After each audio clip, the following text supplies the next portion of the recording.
pose 2 closed feed water heater and 1 open feed water heater. At point 1, it will go to the turbine, then extra mass will go to the closed feed water heater, to condenser, then the other mass will go to the other closed feed water heater, to the open feed water heater, and the other is going to regenerate, then back to the turbine at point 5. Well, if when we done solving this, we can create a TS diagram where we can plot it like this. At point 1, we have a given of 2.032 MPa at temperature of 232 degrees Celsius, where when we look at it on the table, we cannot see this pressure. What we're gonna do is interpolate. We will interpolate this kind of problems. We call this the double interpolation. First is we will find this 2 point. We can see that 2.032 is in the middle of 2.05 and 2.00 MPa. First, we interpolate at 2.000 at temperature of 230, 232, 235, and the enthalpy of 280, 2849.6, and at 235 where 2863.2, and entropy of 6.4423 and 6.4691. Interpolation is x3 minus x1 over x2 minus x1 equal to the h3 minus h1 over the h2 minus h1. Well, we can see, plot it here, we will input here in cycle. We can see that the result will be 2855.04, and at here in 0.05 we will interpolate same process. Well, the result will be 2852.48. Then to find the enthalpy and the entropy at 0.2035, what we're gonna do is interpolate from pressure 2.00 to pressure 2.032 and pressure 2.05, and the enthalpy we've got the interpolation the fast. Well, 2.032 minus 2.00 over 2.05 minus 2.0 is equal to h1 at 2.032 minus h1 h at 2.00, where our answer in here, and h3 is 2852.48 minus the 2055.4 is equal to 2853.016. And and then at entropy, S2 is equal to here, and the S1 over S3 minus S1, and we'll plot the value. We're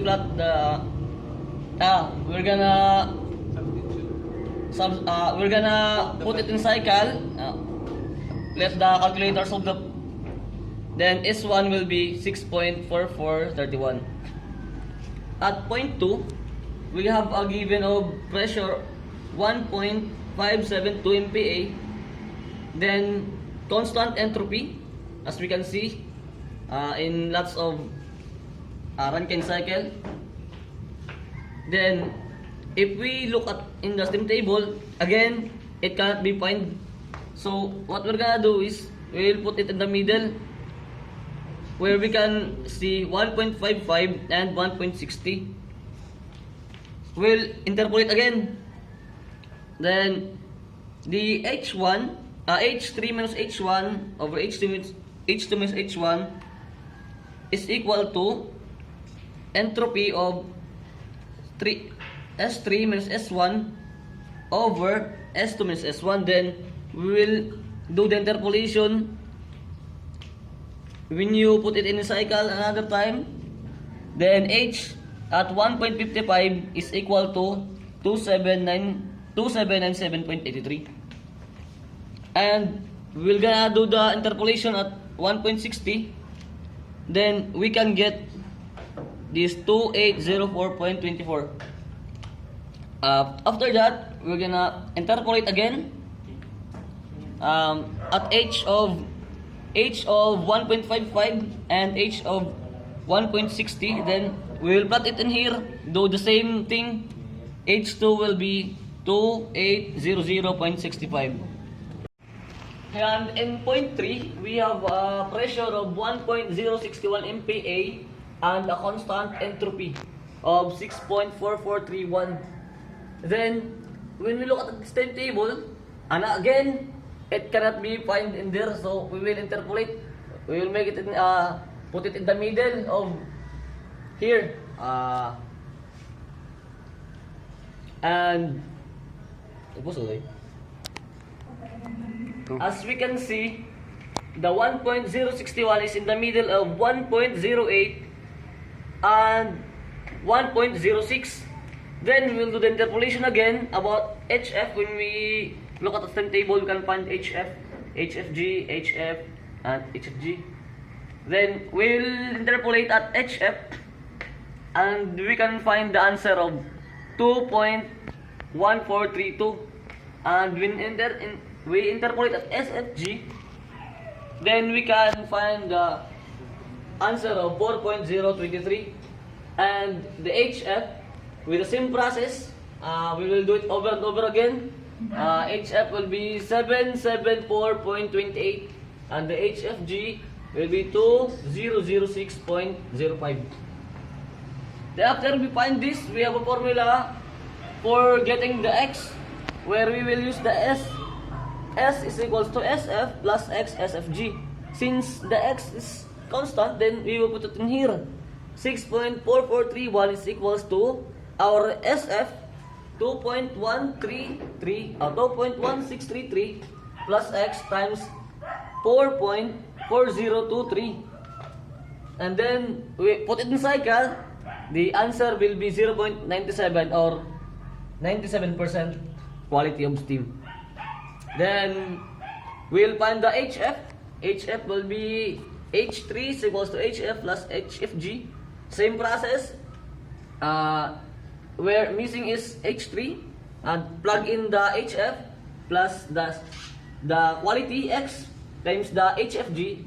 Then we can get the H3 of 2724.578. And at point 4, we have pressure of 533 and entropy of 6.4431.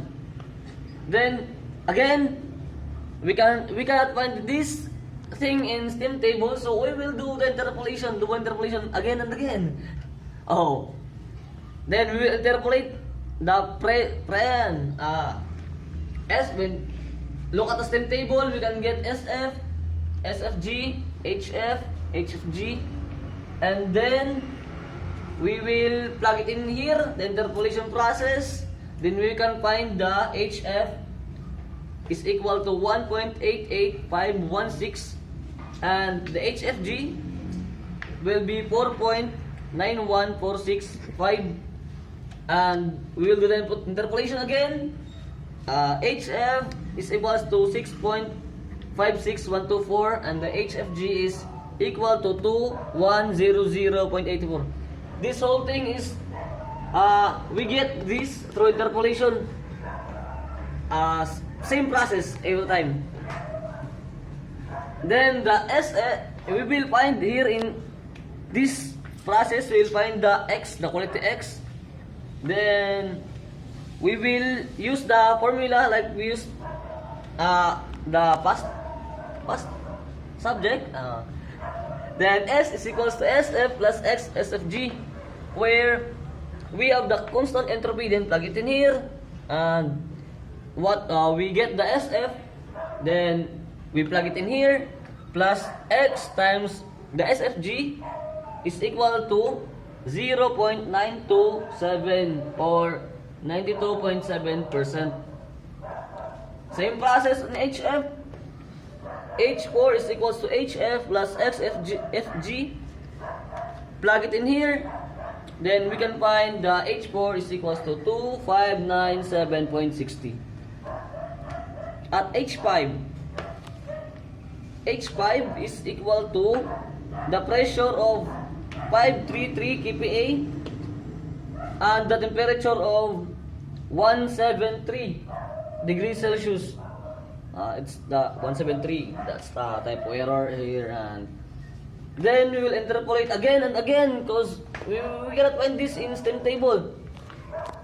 Interpolate at temperature of 173. The temperature 173 is in the middle of 170 and 180 at the STEM table. Then at 170 you can get H. At 180 you can get H also and S. Then 533 is in the middle of 520 temperature and the 540 temperature. Well, we can also get the H. When we do the interpolation, we have written here 173.160.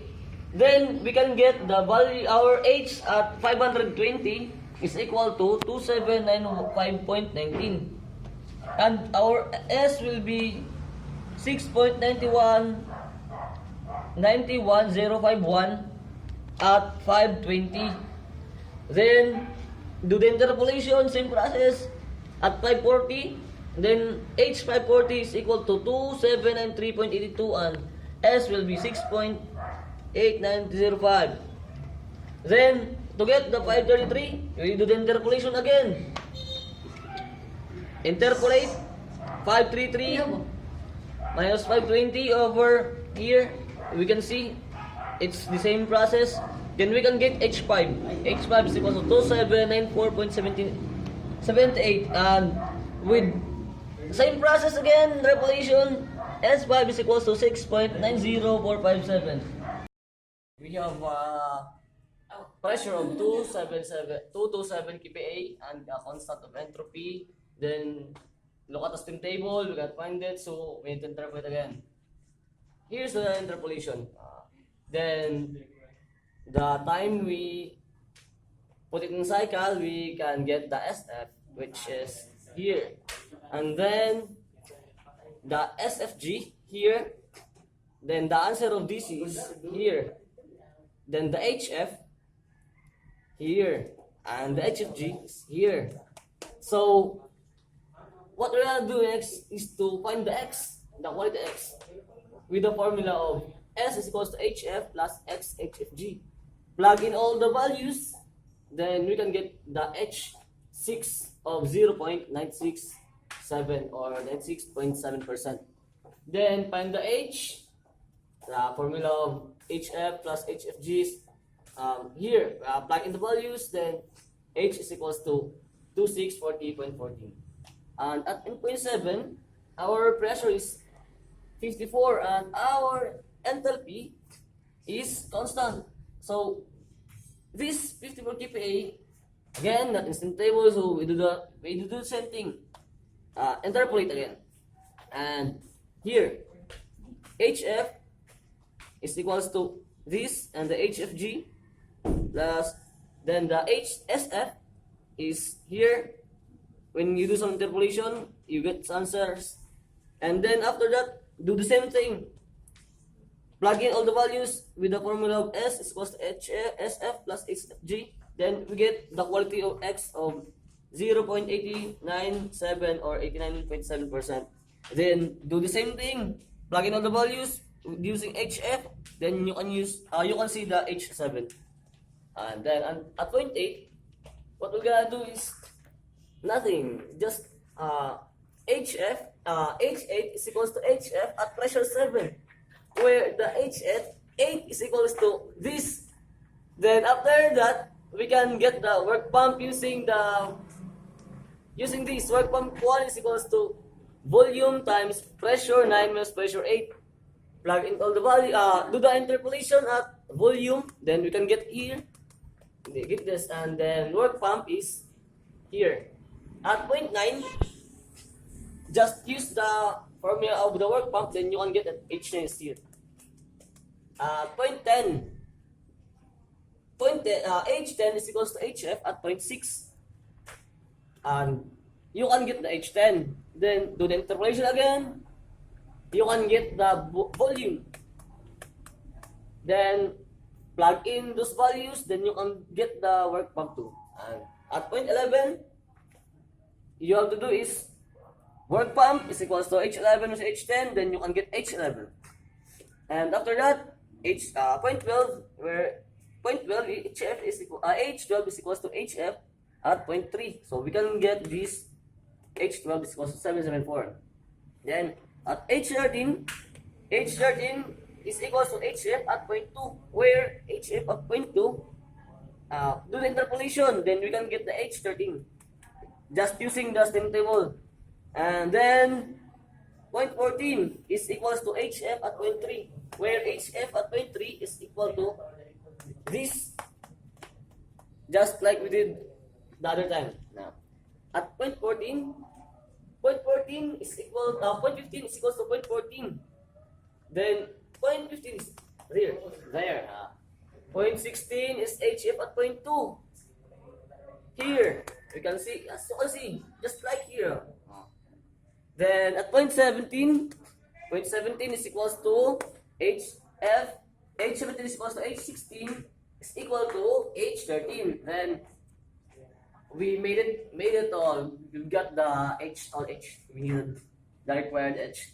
Then we do the mass balance to get the mass. Then mass in equals to mass out. H2 here, H2 M2 plus here plus this is equals to hey, you can see that.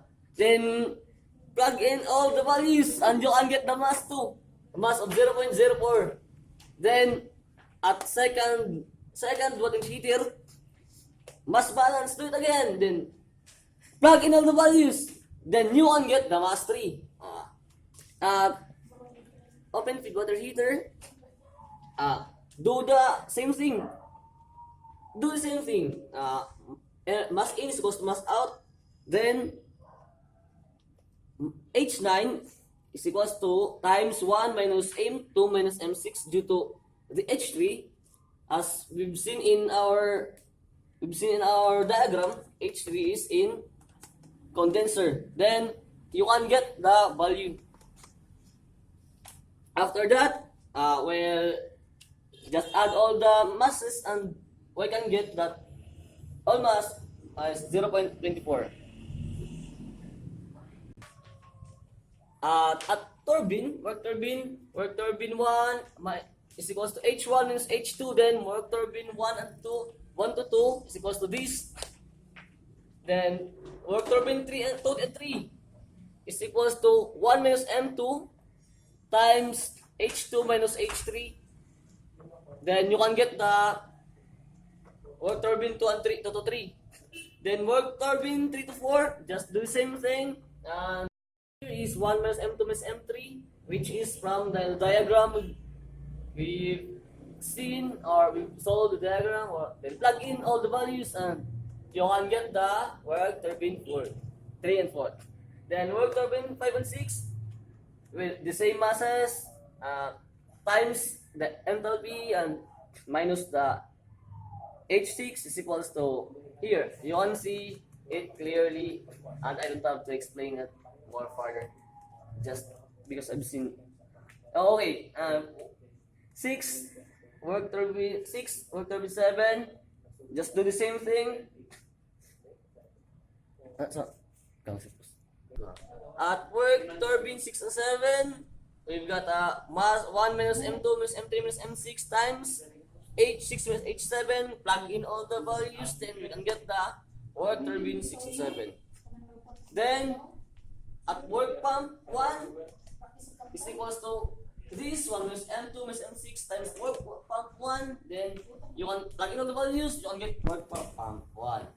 Then work pump 2, just plug in the work pump 2 due to the mass is already 1. Then at the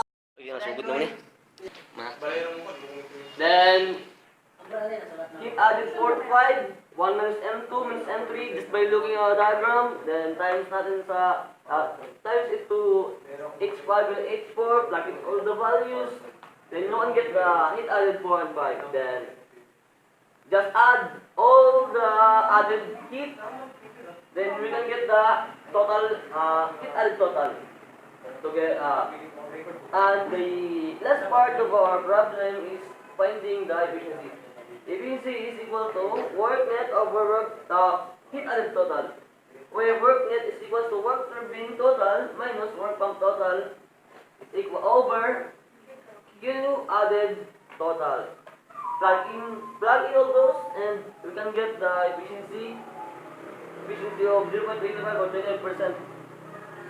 Thank you for listening and goodbye. Like and share.